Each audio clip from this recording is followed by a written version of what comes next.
Hello दोस्तों, chess school में आपका बहुत बहुत स्वागत है। तो आज के इस वीडियो में मैं आपको सिखाने वाला हूँ नोटिंग।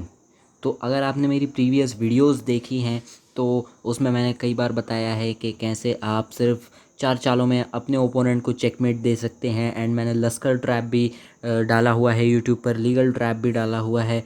तो अगर आपको वो वीडियोस देखनी है तो इस वीडियो के डिस्क्रिप्शन बॉक्स में उन तीनों वीडियोज़ का लिंक है, आप उन वीडियोज़ को भी देख सकते हैं। तो मेरे चैनल पर मैंने 3 वीडियोस अपलोड की हैं एंड उसमें मैं एक्सप्लेन किस तरीके से करता हूँ।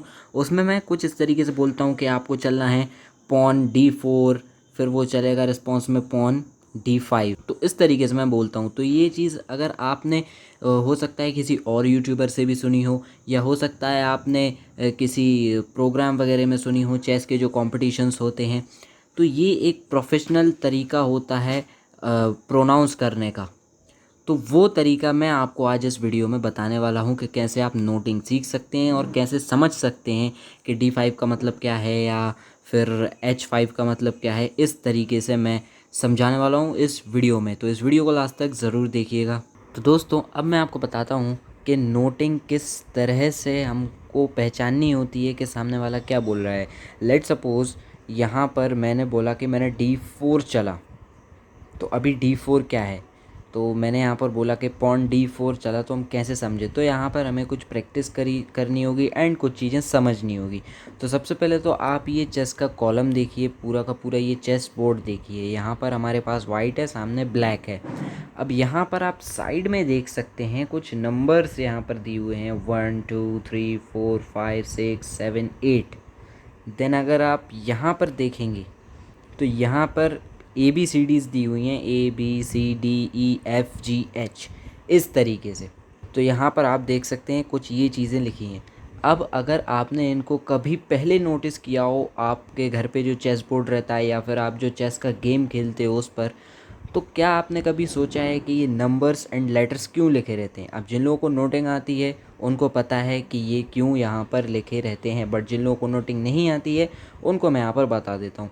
तो इसके तहत आप नोटिंग सीख सकते हैं। अब वो कैसे, वो मैं आपको बताता हूँ। उससे पहले ये जो आप देख रहे हैं ये होती हैं रोज़, एंड ये जो आप देख रहे हैं ये होती हैं फाइल्स। तो रोज़ एंड फाइल्स ही आप ध्यान में रख लीजिए। देन अब मैं आपको नोटिंग का फर्स्ट स्टेप बताता हूँ कि आपको समझना कैसे है नोटिंग। तो अब यहाँ पर हमारी पहली चाल है, ये वाला प्यादा मैंने 2 घर चल दिया है, जो कि हमारी इंडियन लैंग्वेज होती है। इस तरीके से हम यहाँ पर बोलते हैं। अब इसे मैंने बोल दिया D4, तो ये हम कैसे समझे, तो मैं आपको बताता हूँ। तो यहाँ पर जो मैंने अभी बताया, जो नंबर्स यहाँ पर लिखे हुए हैं 1 2 3 4, अब यहाँ पर आप देख सकते हैं ये है 4th। तो ये 4th नंबर पर ये हमारा पॉन गया है, प्यादा गया है। एंड ये जो आप यहाँ पर रो देख रहे हैं ये है डी की रो में ये प्यादा था एंड 4 की फाइल में ये प्यादा पहुँचा है। तो ये क्या कहलाए, पॉन D4। तो इसे हम कहेंगे D4। तो इस तरीके से ये बन चुका है D4। अब अगर रिस्पॉन्स में ब्लैक यहाँ पर चल देता है सामने वाला प्यादा, तो उसने चल दिया, तो इसे क्या कहेंगे हम, D5, क्योंकि इसकी जो रो थी वो ये D की रो में था एंड अब ये 5th नंबर की फाइल में। सो दिस इज़ D5। तो इसी तरह से जो प्रोफेशनल जगहें होती हैं या फिर जो अगर आप कहीं कुछ भी सर्च करोगे चेस से रिलेटेड, या फिर किसी ने कोई सवाल पूछता है चेस से रिलेटेड और उसका आंसर अगर कहीं पर लिखा रहता है तो वो इसी तरह से लिखा रहता है, इसी तरह से चालें लिखी रहती हैं। तो इसे कहते हैं हम नोटिंग। तो ये आपको बार बार प्रैक्टिस करनी होगी एंड जैसे जैसे आप प्रैक्टिस करेंगे आपको यहाँ पर ये नंबर्स एंड ये लेटर्स देखने की ज़रूरत नहीं पड़ेगी। आप अपने आप खुद ब खुद यहाँ पर कह दोगे कि हमने क्या चल दिया। अगर मैंने ये वाला प्यादा एक घर चला, तो ये क्या हुआ, H3 हमने पॉन को H3 चल दिया। ये 3 की फाइल्स में एंड H के कॉलम पे, तो ये हो गया H3। तो कुछ इस तरीके से नोटिंग यहाँ पर वर्क करती है। अब मैं आपको और भी चीज़ें बताने वाला हूँ इस वीडियो में नोटिंग से रिलेटेड। तो यहाँ पर अगर यहाँ पर ब्लैक लेट सपोज़ वो अपना नाइट चलता है यहाँ पर, तो इस तरीके से वो चलेगा। उसने यहाँ पर चल दिया, तो इंडियन लैंग्वेज में से बोलते हैं हम घोड़ा, बट इंग्लिश में हम इसे हॉर्स नहीं बोलते, हम इसे इंग्लिश में बोलते हैं नाइट। तो नाइट हमने यहाँ पर चल दिया। अब हिंदी लैंग्वेज में हम क्या बोलते हैं, ये 2.5 घर चल दिया, बट जब हम प्रोफेशनल जगह पर कहीं पर प्ले करते हैं या फिर अगर हमें इंग्लिश में किसी के साथ बात करनी है या फिर हम किसी आउट ऑफ इंडियन के साथ खेल रहे हैं, या नोटिंग एक बहुत ज़रूरी चीज़ है। अगर आप चेस में थोड़ी प्रोफेशनल लेवल पर जाना चाहते हैं तो noting is very important thing. आपको नोटिंग सीखना बहुत ज़रूरी है। अगर आप ऐसे ही अपना लाइक आपको सिर्फ मन होता है एंड सिर्फ घर में किसी के साथ खेलना चाहते हैं तो नोटिंग उतनी इंपॉर्टेंट नहीं है, बट स्टिल आपको सीखना चाहिए। आपको चेस से रिलेटेड पूरी इन्फॉर्मेशन होना ज़रूरी है अगर आप वो गेम खेलते हैं तो यहाँ पर हम इसे क्या कहेंगे, अब ये जी की रो में था, अब आ गया ये एफ़ की रो में। फाइल क्या है इसकी 6, तो हम इसे क्या कहेंगे, ये है F6। अब अगर हमने ये चाल चली एंड सामने वाला बंदा देख नहीं पाया एंड वो पूछता है हमसे कि आपने क्या चल दिया, तो हम क्या कहेंगे G8 to F6, मतलब हमने G8 से F6 पर अपना नाइट रख दिया। एंड हाँ, एक और चीज़, आपको सिर्फ इस तरीके से नहीं बोलना है कि हमने F6 पर है, लाइक इस तरीके से नहीं बोलना है आपको सिर्फ कि मैंने G8 to F6 चल दिया है। नो, अब आपने G8 to F6 तो चला है, बट आपने G8 to F6 क्या चला है, कौन सा प्यादा आपने चला है G8 to F6, तो वो भी आपको बताना पड़ेगा।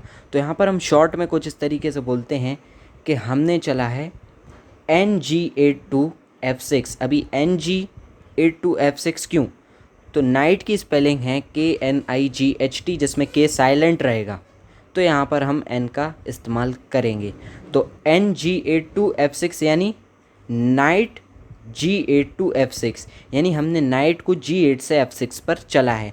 तो कुछ इस तरीके से आपको नोटिंग का इस्तेमाल करना है। तो अब और भी चीज़ें मैं आपको बताता हूँ, लाइक अब मैंने यहाँ पर अपना बिशप चल दिया, यहाँ पर नाइट पर लगा दिया, तो अब इसे हम क्या कहेंगे, तो इसे हम कहेंगे bishop C1 to bishop G5, मतलब हमने हमारा बिशप C1 से G5 पर चल दिया है, जिसे हम BC1 to G5 भी कह सकते हैं शॉर्ट में। एक और चीज़ मैं आपको बताना चाहूँगा कि जो हम पॉन चलते हैं तो हम पॉन का नहीं बोलेंगे, लाइक अगर यहाँ पर ब्लैक रिस्पॉन्स में यहाँ पर हमारे ऊँट को, हमारे बिशप को अटैक करता है, पॉन का हम ये नहीं बोलते हैं कि हमने चला है PH7 to PH6, नहीं, पॉन का हम इस्तेमाल नहीं करते हैं। हम सिर्फ इतना बोलते हैं हमने यहाँ पर H7 to H6 चला है, या फिर अगर सामने वालों को पता करना है तो हम ये भी बोल सकते हैं कि हमने पॉन H7 to H6 चला है, बट यहाँ पर पॉन का हम शॉर्ट लेटर इस्तेमाल नहीं कर सकते। हम सिर्फ PH7 to H6 इस्तेमाल नहीं किया जाता, दिस इज़ अ रूल। तो इस तरीके से बोला जाता है पॉन के लिए, पॉन H7 to H6 या जो भी हमने चला है। देन अगर मैं यहाँ पर अपने बिशप को पीछे लाता हूँ तो ये क्या हुआ, G5 to H4, so this is called bishop G5 to H4। तो इस तरीके से नोटिंग होती है। एंड नोटिंग एक बहुत अच्छी चीज़ होती है, जो मैं वीडियोस डालता हूँ मैं उसमें नोटिंग्स का ही यूज़ करता हूँ। अगर आपको मेरी वीडियोस देखनी है तो मैंने पहले बताया था कि वीडियो के डिस्क्रिप्शन बॉक्स में वहाँ पर लिंक दिया हुआ है, वहाँ से आप मेरी वीडियोस को देख सकते हैं। जो मैंने 3 वीडियोस अभी डाल रखी है अपने चैनल पर, ट्रैप्स बताएं एंड 4 चालों में कैसे मात दें, ये बताया हुआ है मैंने अपनी फर्स्ट वीडियो में। तो उनमें मैंने इस तरीके से नहीं एक्सप्लेन किया है कि आपको यहाँ पर प्यादा चलना है, फिर हमको यहाँ पर प्यादा चलना है, इस तरीके से मैंने यहाँ पर नहीं बताया है।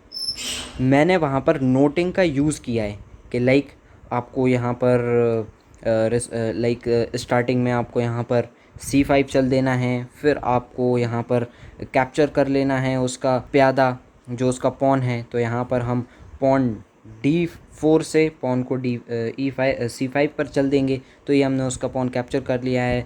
देन फिर वो हमारा बिशप रिकैप्चर कर सकता है, सो देन वो बिशप यहाँ पर C5 पर चल देगा। तो इस तरीके से मैंने वहाँ पर नोटिंग का यूज़ किया है। तो नोटिंग एक बहुत इंपॉर्टेंट चीज़ होती है।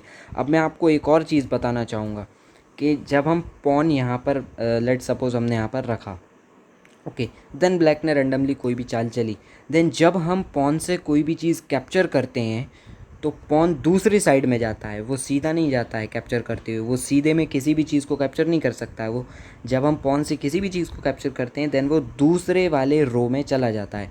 तो अब इसको हम किस तरीके से प्रोनाउंस करेंगे, तो अभी हमारा पॉन रखा हुआ है B4 पर, तो जब हम इस बिशप को कैप्चर करेंगे अपने पॉन से तो हम ये नहीं कहेंगे कि हमने चला है pawn B4 to C5, no, हम ये कहेंगे कि हमने चला है पॉन B4 XC5।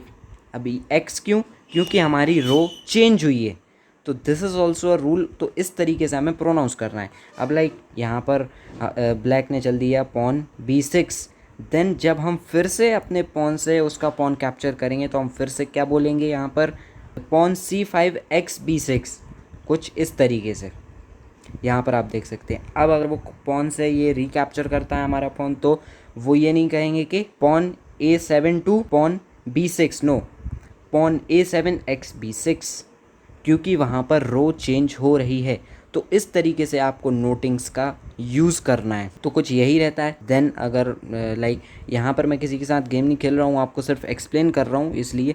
तो अगर यहाँ पर ब्लैक यहाँ पर कोई भी चाल चलता है, लाइक मैंने यहाँ पर अभी ब्लैक की तरफ से पॉन H6 टू H5 चल दिया है, तो अगर हम यहाँ पर अपने बिशप से उसका रुक कैप्चर करते हैं, मतलब कि उसका हाथी कैप्चर करते हैं, तो क्या क्या बोला जाएगा ये? So this is bishop F6 to H8, कुछ इस तरीके से। तो इस तरीके से जब आप प्रैक्टिस करोगे बार बार, आपको ये याद कर लेना है। आप बार बार जब प्रैक्टिस करोगे, खेलोगे, एंड जब आप मन ही मन बैठे बैठे याद करोगे ये चीज़, तो आपको नोटिंग बहुत अच्छे से याद हो जाएगी एंड आप फिर नोटिंग नहीं भूलोगे। तो नोटिंग एक बहुत इंपॉर्टेंट चीज़ है। बाकी मैं ये नहीं कह रहा हूँ कि लोकल लैंग्वेज बेकार है। अगर आप इस तरीके से बोलते हो कि हमने यहाँ पर अपना प्यादा एक घर चल दिया है, तो वो भी आप यूज़ कर सकते हो, बट स्टिल नोटिंग भी आप सीखिए। और जो गेम आप खेलते हैं उससे रिलेटेड मैं ये मानता हूँ कि हम जो भी गेम खेलते हैं उससे रिलेटेड हमें एक पूरी पर्याप्त नॉलेज होना चाहिए। सो गाइज़, इसी तरह से आप नोटिंग सीख सकते हैं। आप प्रैक्टिस करिए।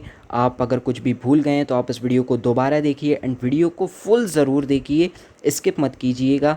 आपने अगर इस वीडियो को स्किप की होगी तो आप कुछ चीज़ें मिस कर गए होंगे, तो आप फिर से वीडियो देखिए पूरी, एंड फिर आप अच्छे से नोटिंग सीखेंगे। पूरी वीडियो देखिए, ध्यान से देखिए, समझिए, एंड फिर बार बार प्रैक्टिस कीजिए नोटिंग की, एंड देन आप नोटिंग में परफेक्ट हो जाएंगे एंड सही से फटाफट फटाफट प्रोनाउंस कर पाएंगे, कुछ इस तरीके से। लाइक हमने यहाँ पर इसे कैप्चर कर दिया, तो ये क्या कहलाएगा, pawn E5 X F4। Like हमने यहाँ पर बिशप अपना H8 से यहाँ पर हटा के हमने C3 रख दिया, तो क्या कहलाएगा, बिशप H8 टू C3। जिस तरीके से आप स्पीड से प्रोनाउंस कर पाएंगे एंड नोटिंग बहुत अच्छे से सीख जाएंगे। तो आज के वीडियो में बस इतना ही। अगर आपको वीडियो अच्छी लगी तो इस वीडियो को लाइक कर दीजिए। चैनल को सब्सक्राइब नहीं किया तो सब्सक्राइब करिए, बेल आइकन प्रेस कर दीजिए, क्योंकि हम आपके लिए ऐसी ही चेस से रिलेटेड बहुत ही अच्छी अच्छी वीडियोज़ लाते रहेंगे। एंड अगर आप हमको इंस्टाग्राम पर फॉलो नहीं करते तो फटाफट से हमें इंस्टाग्राम पर फॉलो करिए। यूज़र नेम है हमारा चेस स्कूल ऑफिशियल। वहाँ पर भी हम तरह तरह के चेस पजल्स डालते रहते हैं, साथ में हम वहाँ पर भी छोटी छोटी चेस ट्रिक्स भी आपके साथ शेयर करते रहते हैं। तो फिर मिलते हैं आपके साथ फिर नेक्स्ट वीडियो में। Till then keep watching chess school and don't forget to follow us on Instagram and don't forget to subscribe our channel. धन्यवाद दोस्तों।